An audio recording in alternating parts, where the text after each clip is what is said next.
अस्सलामुअलैकुम। डॉक्टर अहमद सलमान जामी। आज हम बात करेंगे टाइफाइड के ऊपर। बहुत से सादा तबा लोगों का टाइफाइड सारी ज़िंदगी नहीं निकल पाता जिस्म से या उनके दिमाग से कि जब भी कोई बुखार हुआ तो जी टाइफाइड हो गया है या मलेरिया हो गया है। इसके अलावा बुखार की दूसरी वजह नहीं मिलती और ना ही गाइड करने वाले उन्हें गाइड करते हैं और ना ही मेरे ये भाई जो प्रैक्टिस कर रहे हैं उनके जहन के अंदर कोई इसके अलावा और चीज़ आती है कि बुखार की कोई और वजह भी हो सकती है। आज हम बात करेंगे टाइफाइड फ़ीवर के मुतल्लिक या टाइफाइड के मुतल्लिक। टाइफाइड क्या होता है या टाइफाइड का बुखार क्या होता है। ये ऐसी सूरत हाल है जो एक बैक्टीरिया जिसका नाम है साल्मोनेला टाइफी, जैसे ही इंसान गंदा मुज़रे सेहत पानी या खाना खाता है जिसके अंदर साल्मोनेला टाइफी मौजूद है, उस पानी को या खाना खाने के बाद वो बैक्टीरिया आपके मैदे के अंदर जाता है। अल्लाह रब्बुल इज़्ज़त ने मैदे के अंदर ये निज़ाम रखा है कि तेज़ाब पैदा होता है, पीएच तकरीबन 2 से 3 होती है वहाँ पे। ये बैक्टीरिया साल्मोनेला टाइफी या टाइफाइड का बैक्टीरिया वहाँ पे बचा के उस तेज़ाब से आगे छोटी आंत में चला जाता है और छोटी आंत के अंदर अल्लाह रब्बुल इज़्ज़त ने रेशे रखे हैं जिस तरह तौलिए के अंदर। वहाँ पे एक चीज़ होती है जिसे कहते हैं पेयर्ड पैचेस। अच्छा, ये उनके अंदर जाके छुप जाता है, वहाँ पे कवर बना लेता है। उसके बाद ये खुरचता रहता है, खुरच के क्या करता है कि आपके खून के अंदर चला जाता है। जैसे ही ये खून के अंदर जाएगा तो आपके ब्लड के अंदर ये मल्टीप्लाई करेगा, जिसे कहेंगे प्राइमरी बैक्टीरियमिया।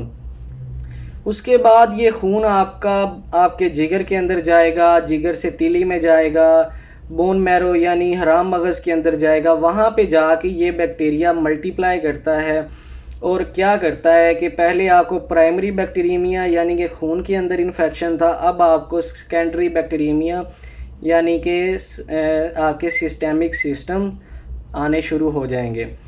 अब होता क्या है कि मरीज़ ने जैसे ही गंदा पानी पिया है, वो उसके ब्लड के अंदर चला गया है बैक्टीरिया, उसे Aahista Aahista step ladder pattern यानी आज 100 है, कल को 101 होगा, परसों 102, आहिस्ता आहिस्ता तेज़ होगा बुखार। सर के अंदर दर्द होगी, थकावट होगी, खुश्क खांसी होगी, धड़कन स्लो होगी, कब्ज़ भी हो सकती है एडल्ट्स के अंदर। पहले हफ्ते में ये अलामतें आएंगी। अगर आपके अंदर ये अलामतें आ रही हैं तो इसका मतलब है कि आपको टाइफाइड फ़ीवर है। अगर आपका बुखार 101 पे आज है और 3 दिन बाद भी 101 पे ही है तो इसका मतलब है कि टाइफाइड फ़ीवर नहीं है। हो भी सकता है लेकिन टाइफाइड फ़ीवर का ये पैटर्न नहीं होता। दूसरे हफ्ते क्या होगा कि आपका जैसे ही बुखार 103 पे चला गया, 104 पे चला गया, अब ये तेज़ रहेगा, ये कम नहीं होगा। इसको कहते हैं परसिस्टेंट हाई फीवर। उसके बाद क्या होगा कि आपके पेट के अंदर दर्द शुरू हो जाएगी, जिगर आपका बढ़ना शुरू हो जाएगा, तिली आपकी बढ़नी शुरू हो जाएगी, आपके जो पेट है उसके ऊपर लाल धब्बे बनना शुरू हो जाएंगे और आपकी ज़ुबान के ऊपर कुछ तब्दीली आएगी जिसे कोटेड टंग कहते हैं। इस वीडियो का मकसद सादा लोगों की मालूमात है, कोई इसके अंदर सिखाने वाली बात नहीं है। हर शख्स इस वीडियो से फ़ायदा उठा सकता है। घर में आप तशख़ीस कर सकते हैं कि टाइफाइड फ़ीवर की क्या अलामतें होती हैं। तीसरे हफ्ते के अंदर अगर मरीज़ का इलाज ना हो तो उसको स्वेयर टॉक्सिसिटी हो जाती है, यानी कि वो डिलीरियम की स्टेट में चला जाता है कि जहनी तवाज़ुन उसका हिल जाता है। उसके पेट के अंदर ब्लीडिंग होना शुरू हो जाती है, छोटी आंत के अंदर समझ लें कि ब्लीडिंग होना शुरू हो जाएगी।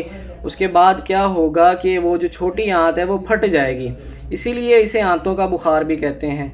तशख़ीस के लिए ज़रूरी है कि सबसे पहले हफ्ते अगर आपको बुखार हुआ है, आपने इलाज कराना है, एंटीबायोटिक से पहले ब्लड कल्चर करवाएं। चूँकि ये महंगा होता है तो ज़्यादातर लोग इस चीज़ के ऊपर नहीं जाते। दूसरे और तीसरे हफ्ते के अंदर स्टूल कल्चर और यूरिन कल्चर करवाया जा सकता है। कुछ टेस्ट यहाँ पे होते हैं जो छोटी लैब्स के अंदर अवेलेबल होते हैं, जिसके अंदर विडाल टेस्ट है जो एंटीबॉडीज़ हमारा जिस्म इस बैक्टीरिया के ख़िलाफ़ बनाता है, उन्हें देखते हैं कि बनी हुई हैं या नहीं हुई। अगर तो वो एंटीबॉडीज़ बड़ी हुई हों तो वो कितनी बड़ी हुई हों तो हम उसे टाइफाइड कह सकते हैं, ये एक अलग मौजू है। लेकिन आप विडाल टेस्ट करवा के भी अपना टाइफाइड की तशखीस करवा सकते हैं। लेकिन इसके अंदर बहुत ज़्यादा फ़ाल्स पॉजिटिव चीज़ें आती हैं, यानी कि एक ऐसा इलाका जिसके अंदर टाइफाइड फ़ीवर बहुत कॉमन है, वहाँ पे फ़ाल्स पॉजिटिव रिज़ल्ट्स काफ़ी आते हैं। टाइफाइड टेस्ट होता है किट मेथड के ज़रिए, उससे भी पता चल जाता है, या PCR टेस्ट होता है जो एक्सपेंसिव है, जिसके अंदर भी पता चल जाता है कि टाइफाइड फ़ीवर है या नहीं है। उसके अंदर CBC करवा सकते हैं आप। CBC के अंदर 3-4 चीज़ें होती हैं। CBC के अंदर पता चल जाता है कि ये टाइफाइड का पैटर्न दे रहे हैं या नहीं दे रहे। एहतियात क्या करना है आपने कि कोशिश करनी है, मेडिकली मेडिकेशन इसलिए नहीं बता रहा कि लोग आजमाना शुरू हो जाएंगे। मेरे छोटे छोटे प्यारे प्यारे भाई जो ये प्रैक्टिस करते हैं वो ये कुलिये आजमाना शुरू हो जाएंगे बग़ैर ये जाने कि कौन सी दवाई कितना नुकसान देती है। सिर्फ़ एहतियातें बताऊँगा। आपने पानी का फ़िल्टर वाले पानी को बॉयल करके इस्तेमाल करना है। अगर नहीं पी पा रहे तो कोशिश करें IV ड्रिप्स लगवाएं। ड्रिप्स के अंदर भी ताकत वाले टीके या फजूल मेडिकेशंस या 1 ग्राम वाले टीके नहीं डलवाने। IV हाइड्रेशन यानी कि नॉर्मल सलाइन, रिंगर लैक्टेट या डेक्स्ट्रो सलाइन जो आपके डॉक्टर आपको रिकमेंड करते हैं आपकी बॉडी नीड के हवाले से, वो आप लेनी शुरू करें। बुखार के लिए पैरासीटामोल, नरम ग़ज़ा खाएं, और जिस तरह हमारे बुज़ुर्ग कहते हैं कि रोटी नहीं खानी तो रोटी और सख्त ग़ज़ा से परहेज़ करना है, सॉफ्ट डाइट लेनी है। और अपना इलेक्ट्रोलाइट का लेवल चेक करवाएं कि आपके अंदर सोडियम, पोटाशियम और क्लोराइड की तब्दीली तो नहीं आ रही, तो उसके लिए भी फ्लूइड्स के ज़रिए चीज़ें मैनेज की जाती हैं। और मज़ीद शदीद ज़्यादा से ज़्यादा बेड रेस्ट करें। मसले क्या हो सकते हैं टाइफाइड फ़ीवर के अंदर? एक तो आपकी आंतों के अंदर सुराख हो सकता है, फट सकती हैं आंतें।